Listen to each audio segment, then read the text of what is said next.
Now, recently, the Commerce Department made a controversial decision on the census. Apparently, they've decided to try to ask people in 2020 whether or not they're actual citizens.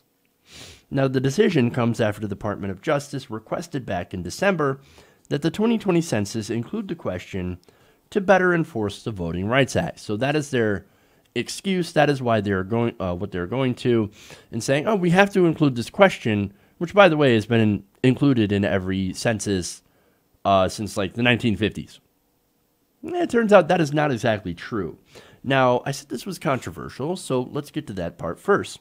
Now, advocates worry, this is according to the Huffington Post, that adding the question about citizenship to the census will only make people less likely to respond to the survey at a time, during a time of growing mistrust between President Donald Trump's administration and minority communities. Arturo Vargas, the executive director of the National Association of Latino Elected and Appointed Officials Educational Fund, told HuffPost in January that officials already had trouble getting people to respond and convincing them that the census would not share their information with other agencies. Now, what agency do you think would be interested in non-citizens? Oh, right, that would be ICE, who has been deporting people at record pace. So, yes, they have been going in and they've been basically finding people and they've been throwing them out of the country, whether or not they are criminals. So Donald Trump promised, oh, I'm going to go after the criminal aliens and we're going to toss them out. No, nobody has a problem with that. But Donald Trump has also gone after non-criminal undocumented immigrants, people that are pillars of the community, people that have created businesses and or have jobs and families and kids that were born here. So much for going after the bad hombres, right? Now, I could understand that people answering that question, oh yeah, no, I'm a non-citizen, and then putting your name and address and things like that on the census form. Yeah, I could understand why certain people would not be interested in doing that. Now, the problem with that is, of course, you have an incorrect count. Now, this would be the consequences of that. The survey is not only used to determine how electoral boundaries are drawn, but also to determine how hundreds of billions of dollars in federal grant money are allocated. So if you have an incorrect count, you're not going to get enough money, for example, in grant money, and you're not going to have the right kind of electoral boundaries. So that obviously has a big impact on voting.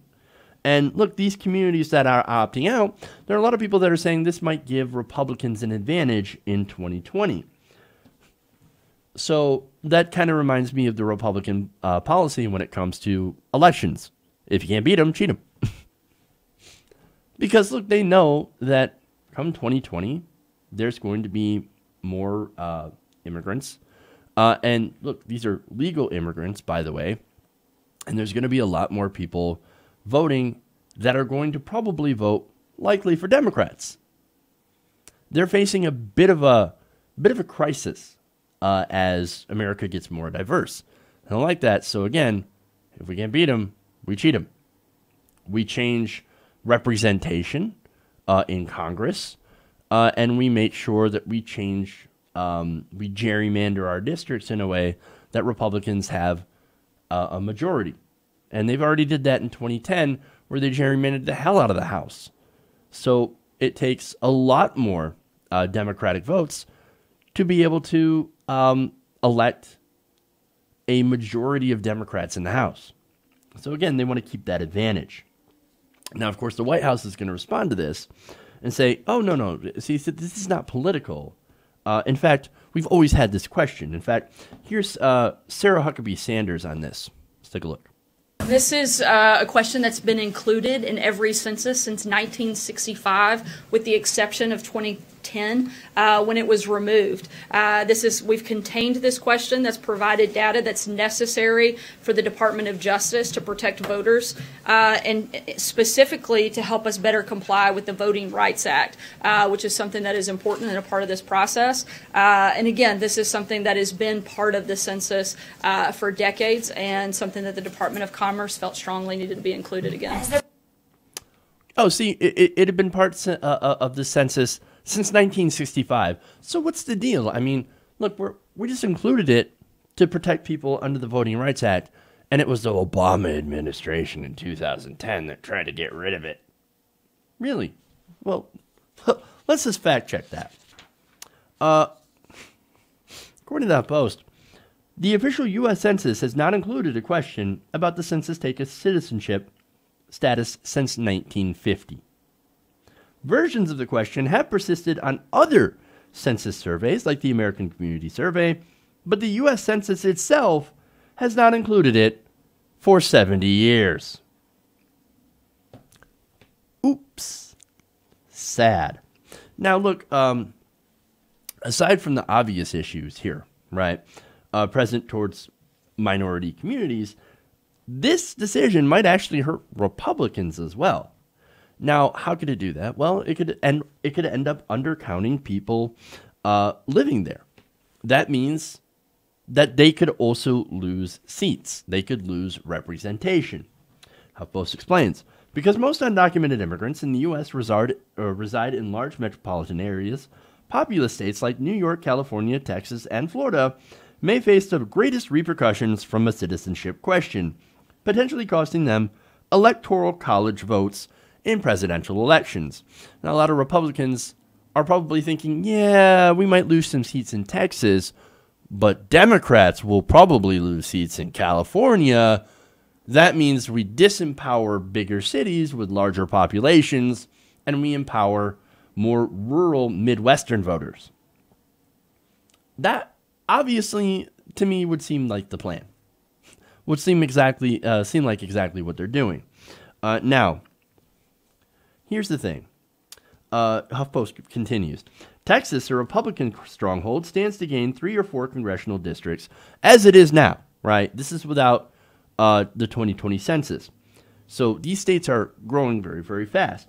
Florida would gain 2. Arizona, Colorado, North Carolina, and Oregon should each gain 1, according to estimates by Election Data Services based on the latest census data.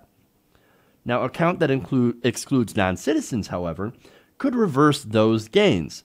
California would lose 3 seats in 2020, Florida and Texas would each lose 2, and Arizona would lose 1 seat. This is according to projections by demographer Dudley Poston of Texas A&M University and Amanda Baumel, a sociologist at the University of Houston. Now, those states could also lose billions of dollars in federal funding.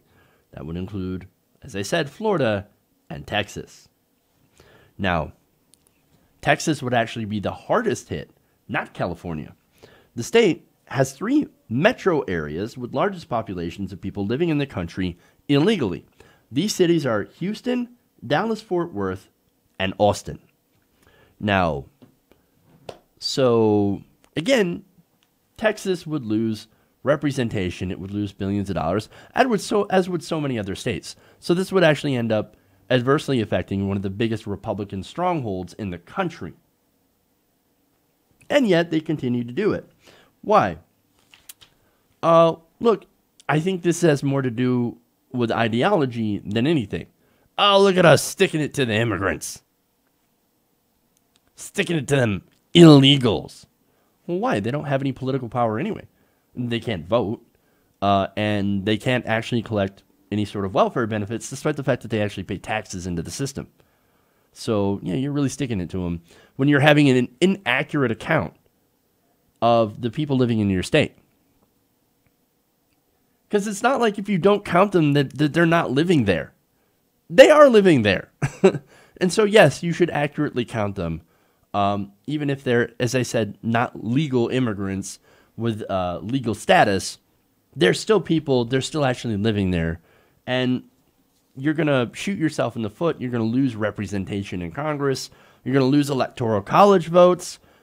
It's ridiculous. All to go after people that they disagree with. All to go after, of course, people that are not here legally but still contribute greatly to the system. So I think this is just a way of shooting themselves in the foot while trying to play to their xenophobic base, or the xenophobic part of their base. Hey everybody, thanks for watching this video. If you want to see more like this, please hit the subscribe button below.